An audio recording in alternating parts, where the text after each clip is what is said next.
crossing the threshold of 60 is just like this great relief, because you've really come to a place of self-acceptance, and very little sort of bothers you anymore. And you don't worry about the kinds of things that you did when you were younger. I can't explain it. It's just this enormous emancipation. And so it's like, what are they going to do to you? What, not hire you?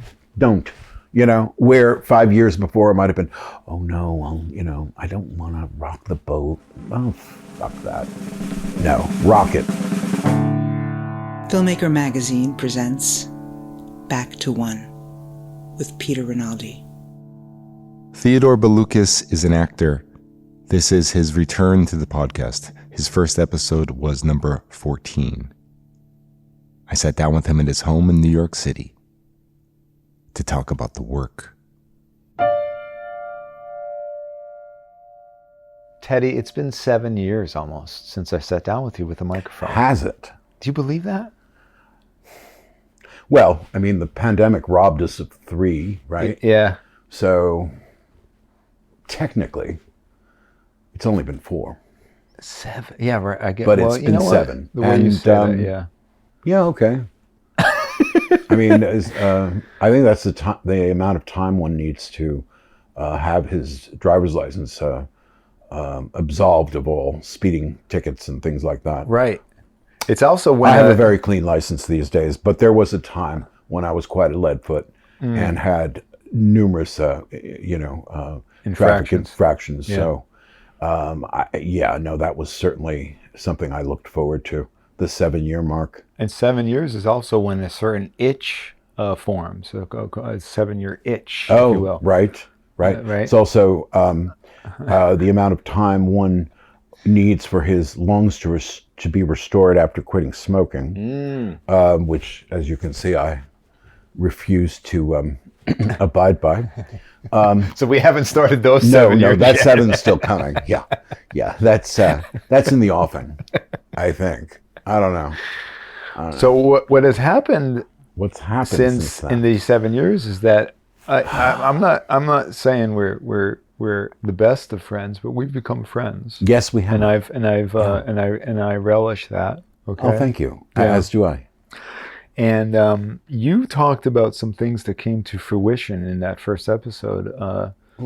Job's World came out. You were talking about that, and you got an incredible, one of the most incredible write-ups about that performance from Richard Brody, the title of which I forget what it was. Do you have it by heart? No. Yes, you do. Tell me what the title was. It was. It was incredible. No actor has ever gotten a title of an article like this. I know it was a bit extreme, but it was very flattering and most unexpected. And who am I to say anything but thank you? I mean, I'm glad that it resonated with him. And one doesn't go into any of this with any expectation, right? I mean, especially toiling in the indie film world as I do. Yeah. I have, firstly, I'll say that I don't have any ambitions as a director or producer, okay? I'm strictly talent. I'm strictly, I'm an actor for hire. That's it. I'm a working actor, just nobody. So, I don't think about the trajectory of a film after I wrap. Yeah. I'm hopeful for it, for the director, for the producer, for the production itself. Yeah. But I don't think about I wonder if this is going to go to, South by Southwest. I don't even know what the criteria are for those festivals. Yeah. So my expectations are nil. Yeah. I judge a production on whether or not I didn't work for hideous people. Yeah. I was treated well, and I took away a few friends from it. That's to me what makes a successful production. But isn't there sometimes when you're like, oh, this is probably going to be very good, and you start to get a high expectation? Well, I like to think that when I decide to do something, it's because I have some inkling that the material is good and it's either funny or terribly smart or whatever it is that's redeeming. I mean, I'll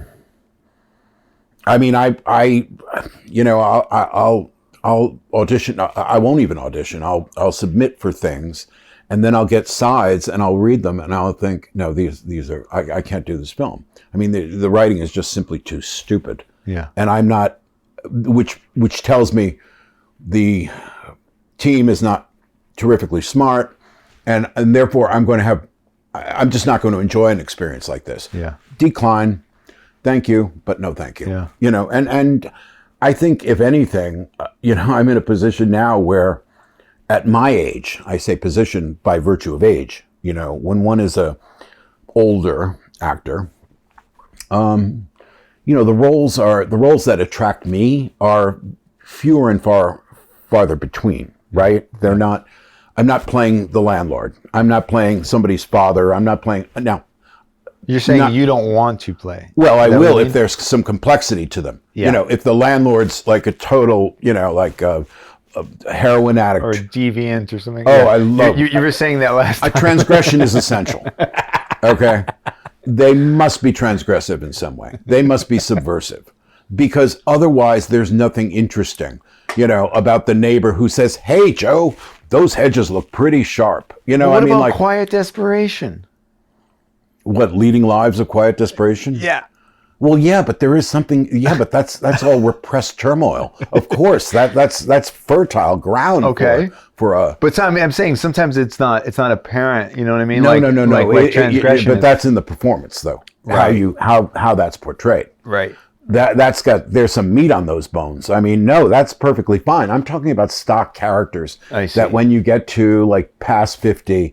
You're going to play like somebody's dad. You're supporting the ingenue. I can't even imagine. And you're going to show up in the at the Easter scene or something, and say some kind of goofy square remark to her boyfriend you're meeting for the first time.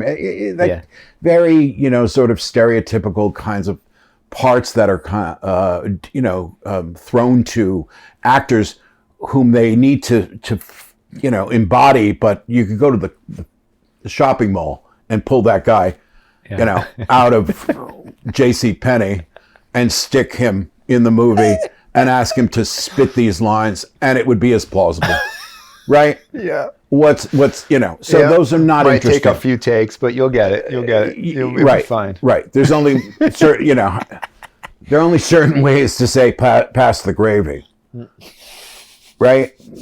But the point is that, I have a tidy little career, such as it is, with in making independent film, and this experimental theater I do, and I have no, I think I'm safe from fame, and I would like to do more episodic work but only because of the paycheck. I see. Because seriously, So even wait, 30 seconds on film on Blue Bloods would pay my rent for the month. So you're saying you would say pass the gravy? Well, that's a different kind of a thing. But when I think about, selecting film work where it is important who's directing it and what their ideas are for the project. Perhaps they've also written it. I'm much more selective because there's no reason to just be. I did this for years. There was this gluttony of like constant going from one thing to the next, and I think that's why I had many experiences that were unpleasant because I wasn't being selective. I also was, I'd pivoted from writing. And so for me, the amount of work that I've done had a lot to do with sort of training myself.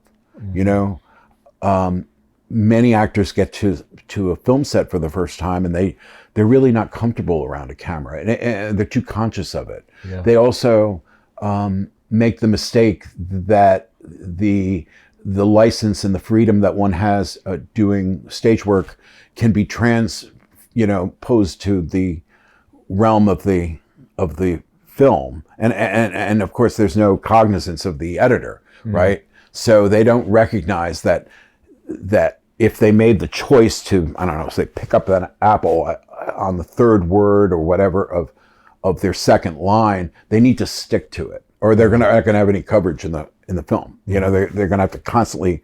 They're giving their scene partner the entire scene because there's nothing to cut to that's consistent. So I'm, you know, but one learns that, you know, by working a lot and being familiar with the setup of a film set. But then I got to a place where it was like, well, this is it, and this is great, and so just find things that interest you, you know, because you're not competing with anyone anyway.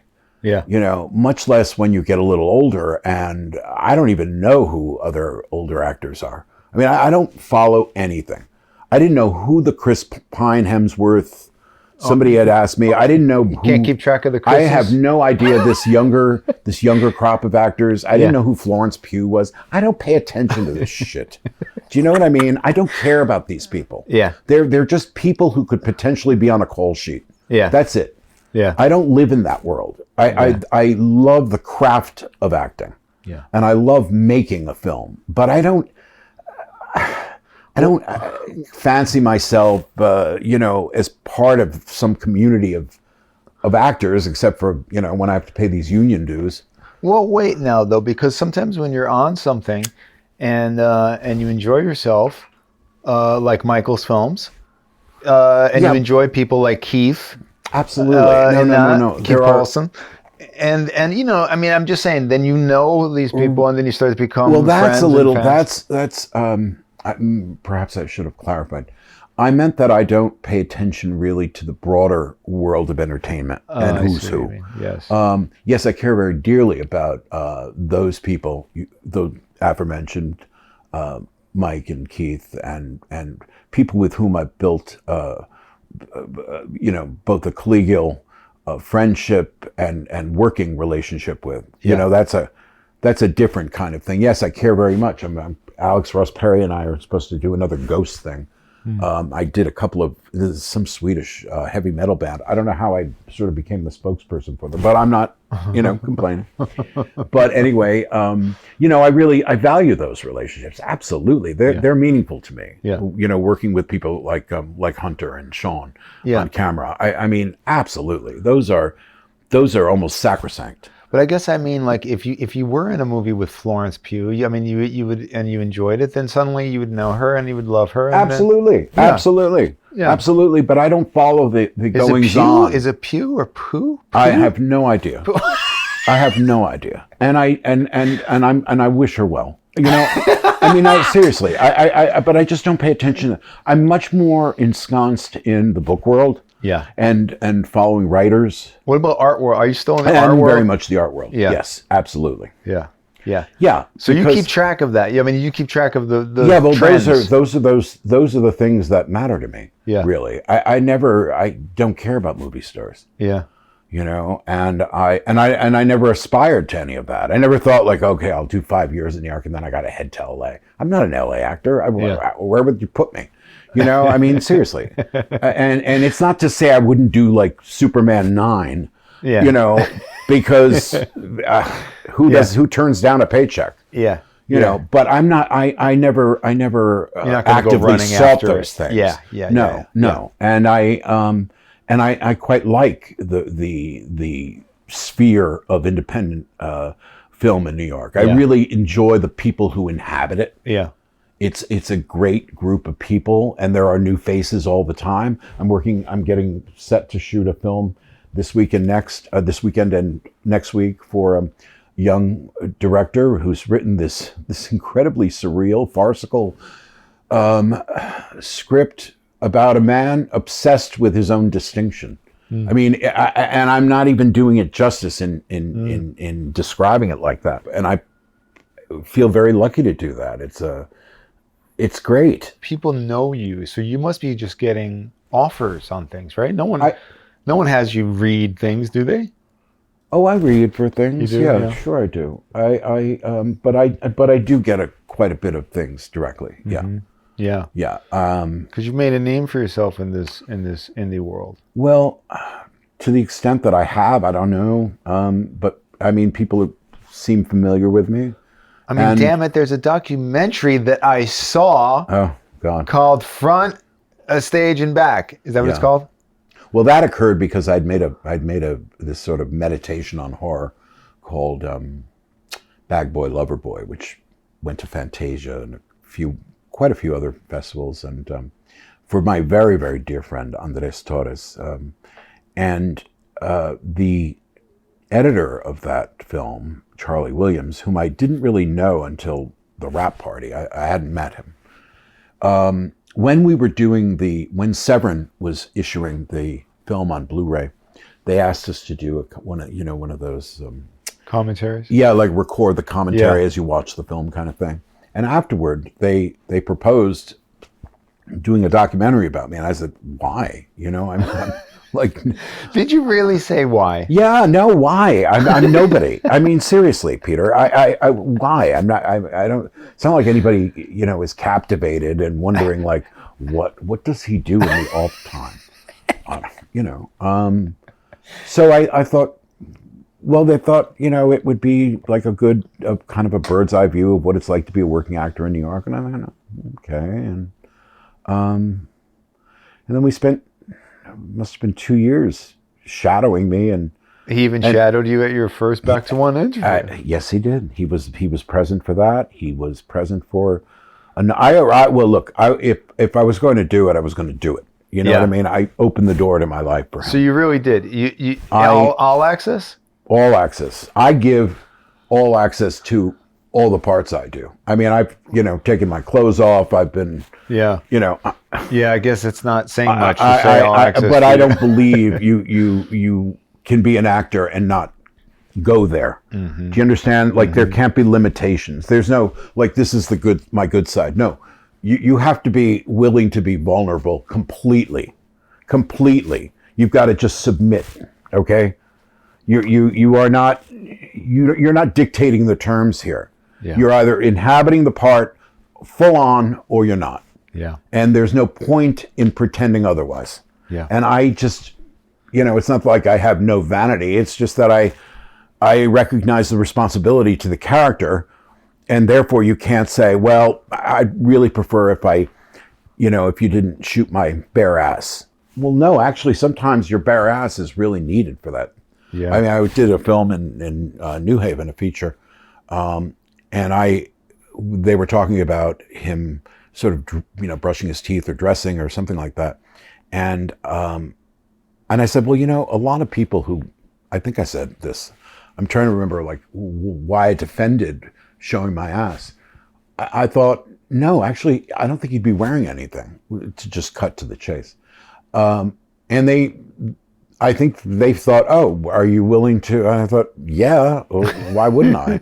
Yeah. I mean, yeah, it's not you. It's you're a vessel for this character. That's it. Yeah. I mean, yes, it's you consenting to doing these things. Yeah. But what's the point of the business of acting if you have all these restrictions on you? Yes. Wait, I have a question about that. Yes, sir. Would you put yourself in harm's way? Like literally harm's way. Like with fire or jumping 18 stories? No. Here's why I ask. I was once on a film set. I was filming it. This is long ago, film school time. And an actor, he was a working actor. We just needed him to be positioned at the bottom of this hill and this rock to kind of come barreling down the hill and almost hit him. And he would not put himself there for the shot. And he said, I might get hit with it. And I said, but you probably won't. And we need to get the shot. One of my favorite films I did was a film for young director who passed very sadly before the age of 30, cancer. It was called The Evangelist. And I spent a month in frozen Cape Cod, and we shot in Wellfleet and Provincetown, and when it was absolutely desolate, right? It's a bitter winter there, right near the water, and I had to. I played a theater director who is an atheist but adopts this foster child who's a Jesus freak. I mean, it's one of my favorites because I really enjoyed making the film, and but it required me to sort of walk 10 paces, sort of remove, kind of throw my cloak off, and then cascade down the sort of the hill to the beachfront, right? Then run 100 yards to the waterfront to collect my stage, which was, on the beach, but now sort of, with the tide had kind of floated into the water and was headed out to sea. And so this had to be done like, 10 steps. The cape comes off, you cascade down, you run, you get 30 feet, then you've got to go. Now you got to run to the waterfront. That's 100 yards. One take, we did it. And, wow. And another time in Virgin Gorda, I was making this. Oh my God! I'm not going to name this film because I actually the director is a very close friend of mine who's just gotten back from residency at McDowell. But this was, in all of our youth. And I had to be speared by a cannibal. And so I had to move in the direction of where the spear was going to be coming from so that they could coordinate the action so it would look as if I'd gotten speared, right? Yeah. And one take. So I'm not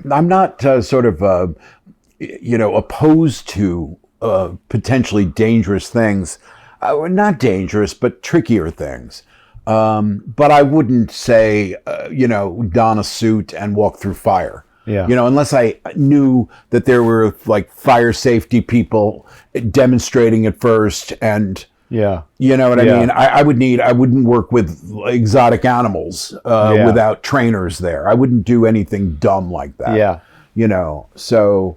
No, I mean, I wouldn't necessarily imperil myself. I guess I shouldn't have a judgment about this actor who didn't do this, is what you're saying. Well, I mean, sometimes, look, if they've told you right from the get-go that there is a scene in which you're going to have to find yourself sort of in a spot that could be tricky, and it's explicated in a way that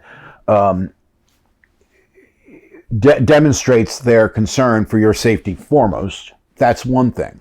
Yeah. But if you find out that it would just look a lot better if like they could roll that boulder down, and then you just need to, you just need to like get out of the way like 2 seconds before it's about to hit you. No, you don't propose that.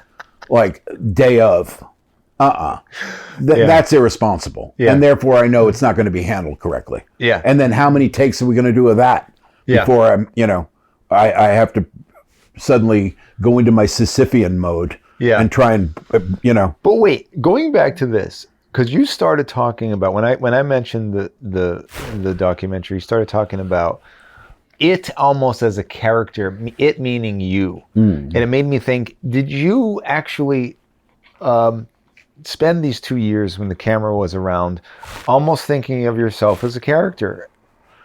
A bit, but then I do anyway. I mean, I'm actually quite shy. Really? I'm really rather retiring. But I steel myself before I meet the public. Like if I have to walk into a room or whatever, I do think that I turn something on and kind of become gregarious or at least not reticent. But actually, I just ignored him, which is what I do when I make a movie. I know the camera's there, but I know enough to not make life hell for the cinematographer, but I don't pay attention to it because I have a scene to do. Yeah. And you have to immerse yourself in that and just isolate yourself from even the surrounding crew who's standing around and watching you as if you were in a play. Yeah. You know, I hate that kind of thing where there's this like excess crew of PAs and stuff, and they're all like this, you know, with their Fritos or something, like waiting for a show. You know, like get those people out of my eye line. You know, that's distracting to me. Yeah. The camera, you know, we're making a movie. Of course there's a camera there. Yeah. I'm not self-conscious about that. I just don't like excess people, you know, in the wings, like, especially like if I have to walk around and I can see somebody's foot, you know, I don't want that distraction. Yeah. But, you know, sometimes you don't have that luxury. So you just, you make do with whatever you're given sometimes. Yeah. Yeah. You know? Yeah. Usually there's a blocking rehearsal, so you have a good sense of what's in store. And if in fact there's room for those kinds of distractions, you can speak up, and I do. You don't have any problem speaking out. No, I'm very forthright. Yeah. Well, what's the point in that kind of like passive aggressive shit? You know, if you're going. If something's bothering you, say it, for fuck's sake. Yeah. You know, no one's served by your simmering resentments. Yeah. Okay, right.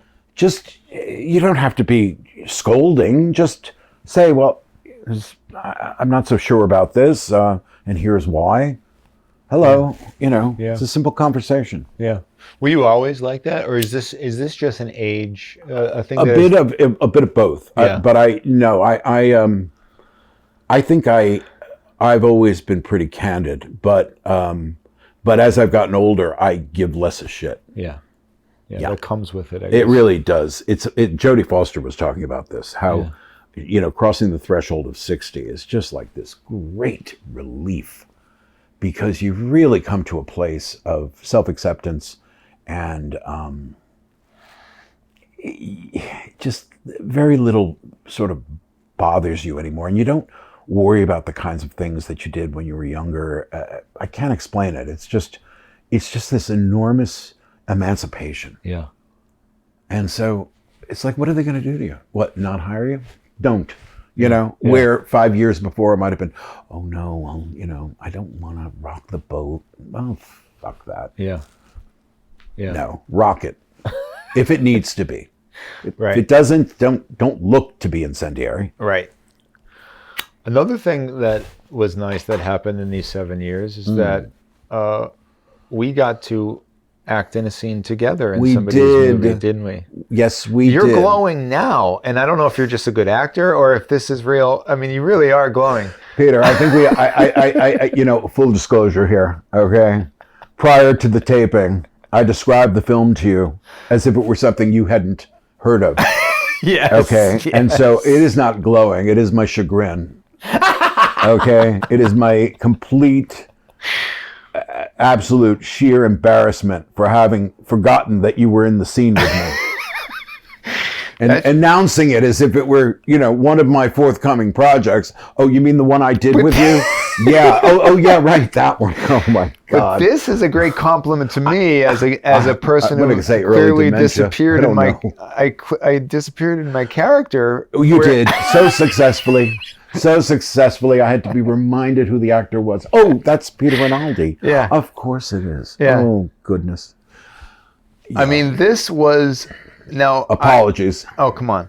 Now, I haven't been on that side of the camera a lot, especially in a very professional way like this was. Yeah. But I must say that this was one of the smoothest half a days that Memorial Day weekend when we shot the segment we're in. Yeah. Because we should explain that Ryan Schnackenberg, who's a darling of a human being, is making an anthology of stories about relationships. Yeah. And he's shot 2 or 3 segments of it already, and I think they're closing in on the production for the other half, and then the film will be finished. And I played a geologist who's fallen for a younger colleague, had some kind of a tryst on the site of a dig, and we I was ghosted, and then I've I've fallen to pieces and I'm unraveling, and it's affecting my professional life. And you're what, the department chairman or something, or yeah, and I'm like and an old colleague and friend, a literary, right? yeah, I'm a literary publisher, academic publisher. Oh, are you the publisher of my book? Okay. Yes, I'm trying to publish. I'm this trying to paper remember and everything. the details of this. Goodness me. Yeah. My favorite shoot of all time, and of course I'm fuzzy on every distinction. Yeah, but whatever. Wait, what made it so good? I mean, besides me. Well, I mean, again, director, producer, DP, just a fantastic crew, a charmingly sunny, not quite uncomfortably warm Memorial Day weekend. yeah, We shot it upstate and not far from where Ryan's from and where my mother is, which was incredible because the whole thing happened when I came down from the Adirondacks to attend Alex Ross Perry's Pavements musical. It was at the Sheen Center. That was that was being filmed for Pavements. yeah, And I met one of the videographers there was Ryan. And he said, afterward, he said, I wanted to meet you. I wanted to talk to you. I have a role for you. I don't know if you'd be interested. Then he explained it. And then he said, the thing is, we're going to shoot it upstate because I'm from upstate. I said, oh, I'm originally from upstate too. And I happen to be still sort of going back and forth. Where, and he says, well, I'm from, Glens Falls. And I said, well, that's uncanny because I'm like in Lake George. yeah, Are you kidding me? And then we shot it at SUNY Adirondack, right? yeah, And it couldn't have been, I mean, to be able to report to set in my Mini Cooper and, yeah, then find this wonderful array of people with whom we made this film. yeah. And it just continued to be wonderful throughout the entire weekend. That's great. It just, and then I left to go home half an hour away. I mean, it was it was like a gift. It was a real gift. Yeah, I didn't have to come to New York for it. yeah, And I'm excited because the other segment has Craig Buda and Lindsay Burge playing a couple. yeah, And I don't know some of the other actors I don't know some of the other storylines, I should say. yeah.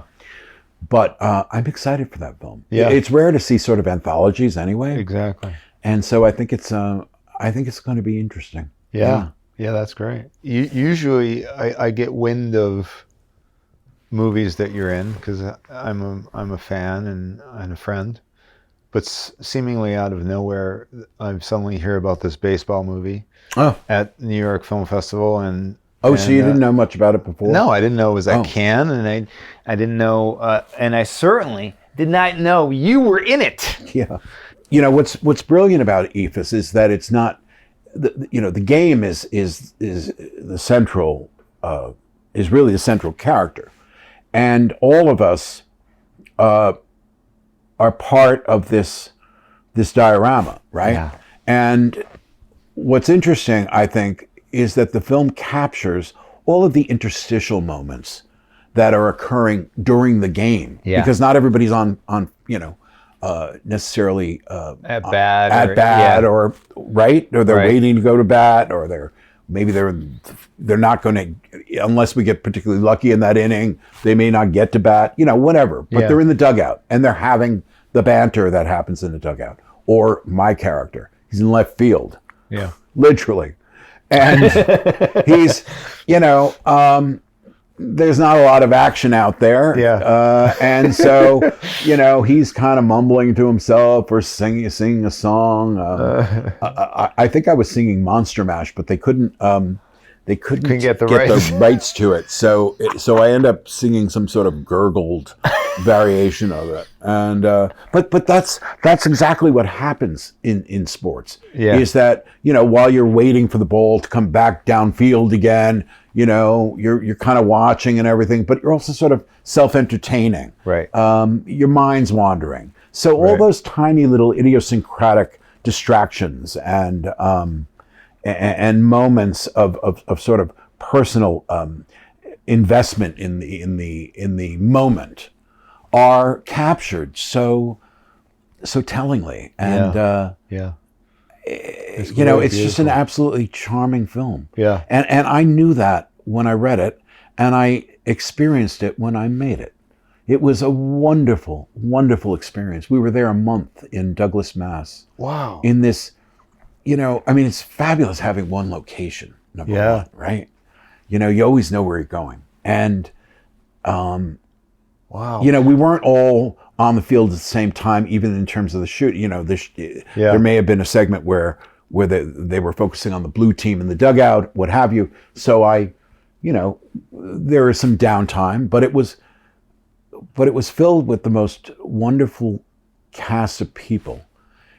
I mean, and many of whom have seriously bonded, and I have great affection for all of them. I really do. I wasn't able to go to the preview in Boston, and I didn't. Sadly, I didn't go to Cannes, and so the first time I saw everyone was at the New York Film Festival. Yeah. But we've become a kind of brotherhood, and it was just such a delight to make. Yeah. And I never, in my wildest dreams, would have expected all this attendant fanfare. I mean, I really, that's been the great reward, is that the film's been met with such glowing positivity and reception and kind of bon ami that well, one doesn't expect this from anything he does, right? Yeah. I mean, as I said earlier in the interview, that you know, you wrap, you go home, you move on to the next thing. Yeah. You've got a film you know you're doing in a month. So now it's time to investigate that character. Yeah. You know, you're getting word here and there. Well, we've got a final cut. I need you for ADR. Oh, you know, like, so you're in touch with everybody, but you're not thinking about, like, so where is it being submitted? What's the likelihood that we'll get into Kanzan? I mean, Kanzan, are you kidding me? I don't even think like that. Yeah. So the whole thing, when they announced it, I was just absolutely gobsmacked. I could not get over it. I thought, well, what do you know? You know? Yeah. And it couldn't have happened to nicer people. That's great. I'm not kidding you. That's great. I really think it was like there was an angel on our shoulder, because they're just the most humble, unassuming, modest, joyous, you know, really warm human beings. That's amazing. Not careerist, not opportunistic, not calculating. You know what? Sometimes nice guys finish first. Yeah. Sometimes. Yeah. And when they do, it is so well deserved. We should celebrate that. Yeah. Absolutely.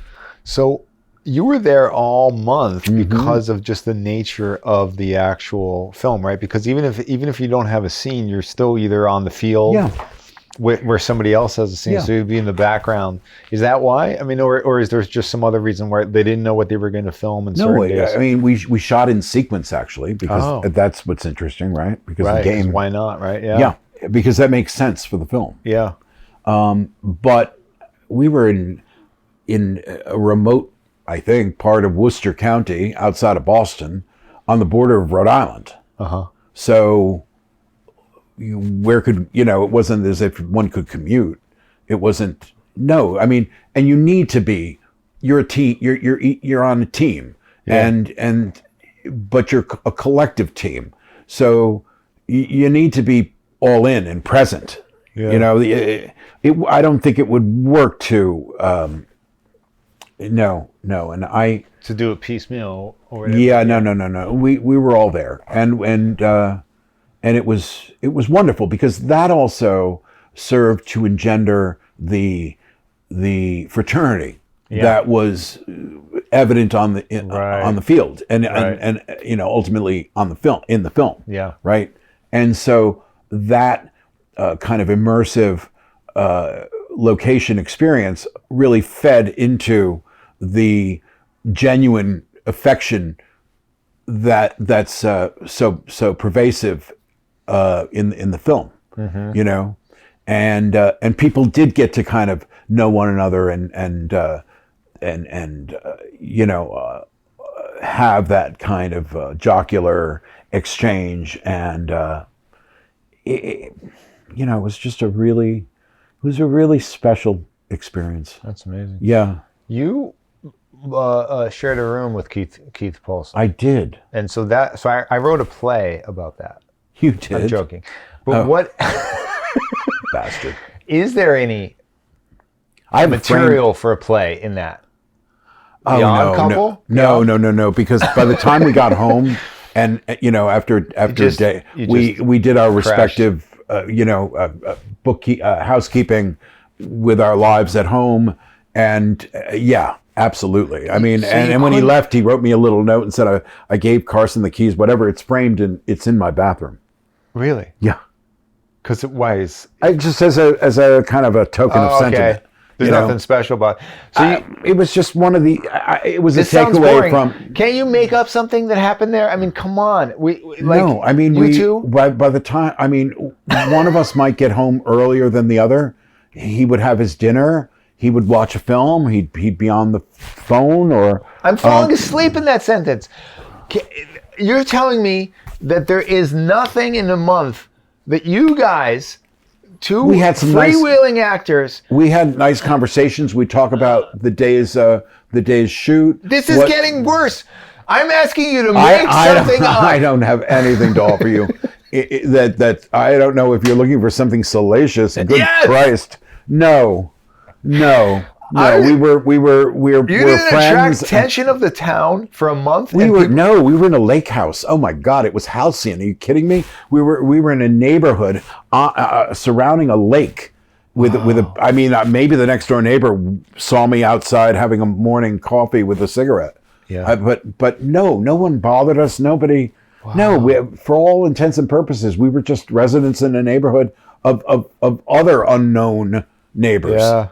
Wow. No. So that sounds perfect for. It wasn't as if the Klieg lights went on like, oh, they're coming back from. Nobody knew what we were doing. Wow. No. Thank God. Because what if they did? It would have been terrible if you get halfway through the movie and people start saying, "Why are these people taking up all this?" No, because we were the location was in Douglas, but we were living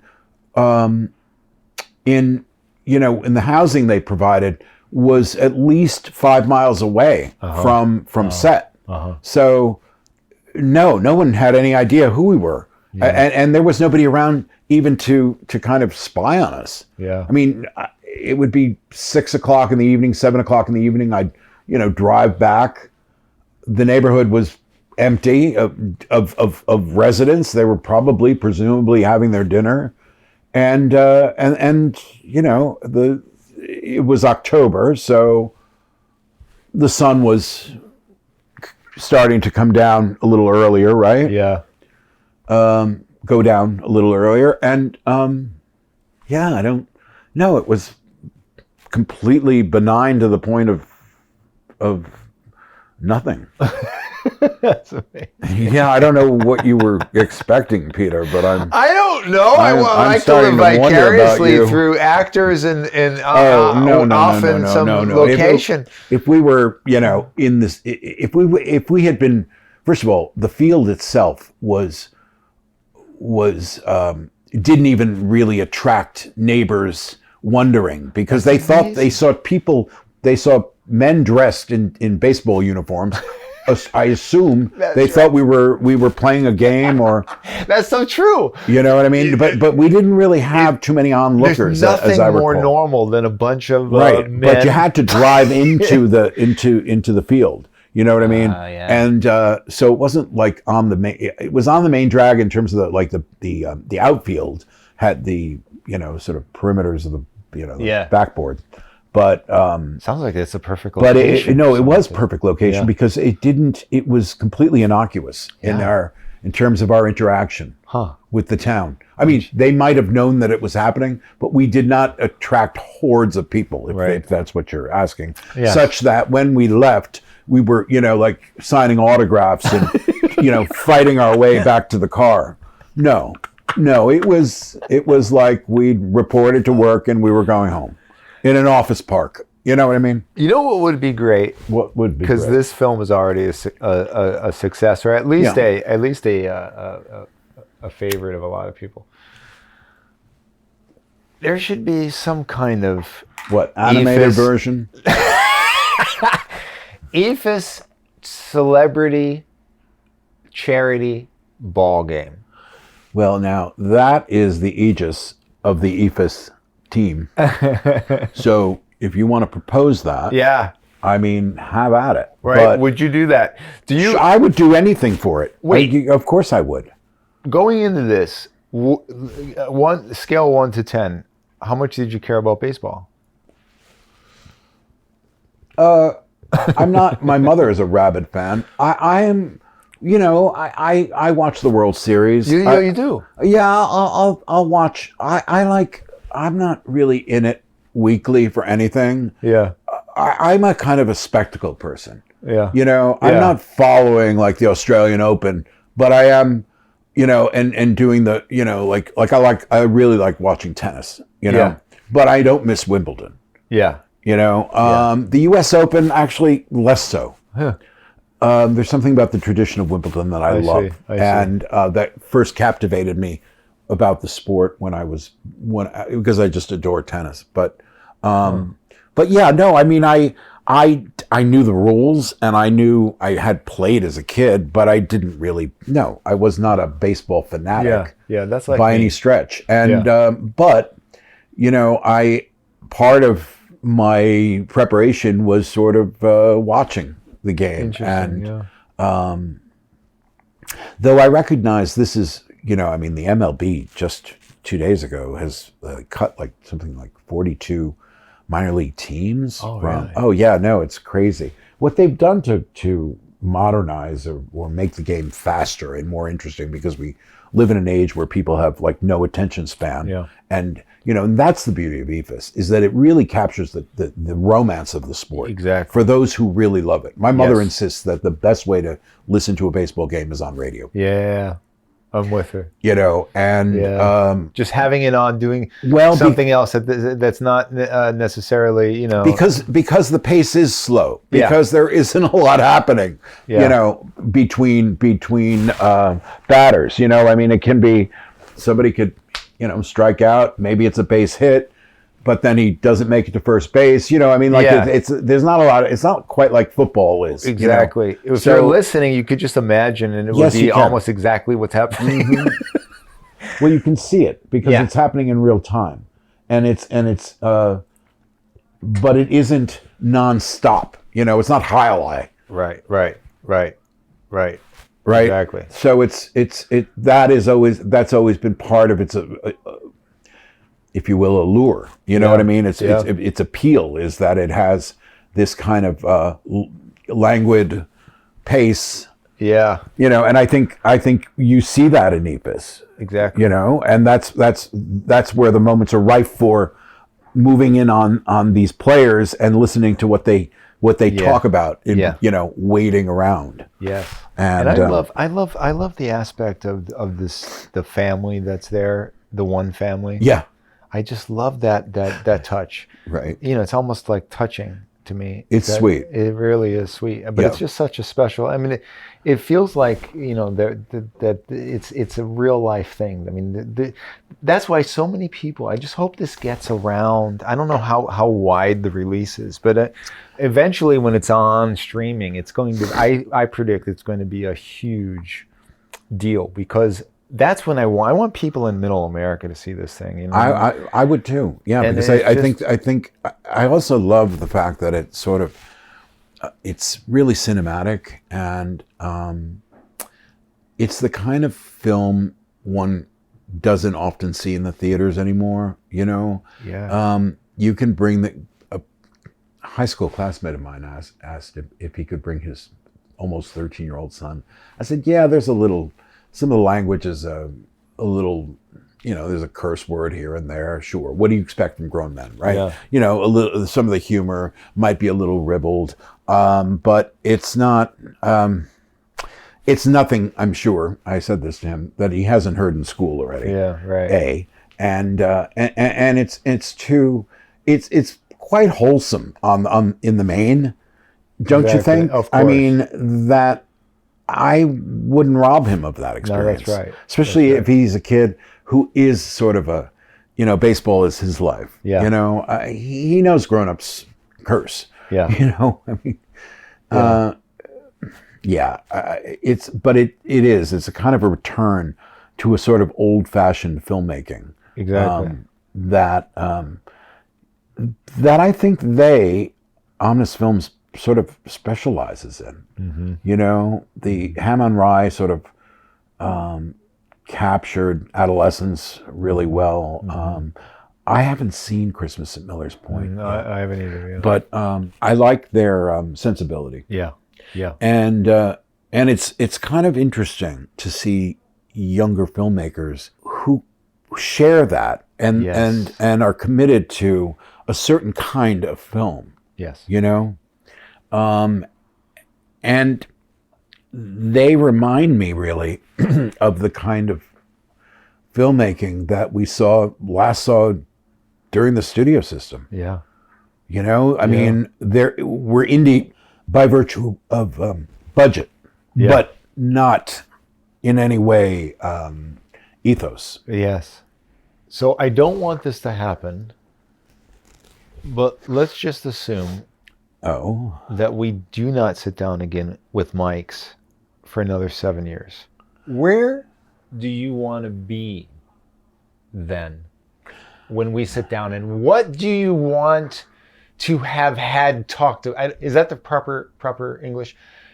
Is it future past tense? What would you Peter. have wanted to have had there you go. talked about? Yeah.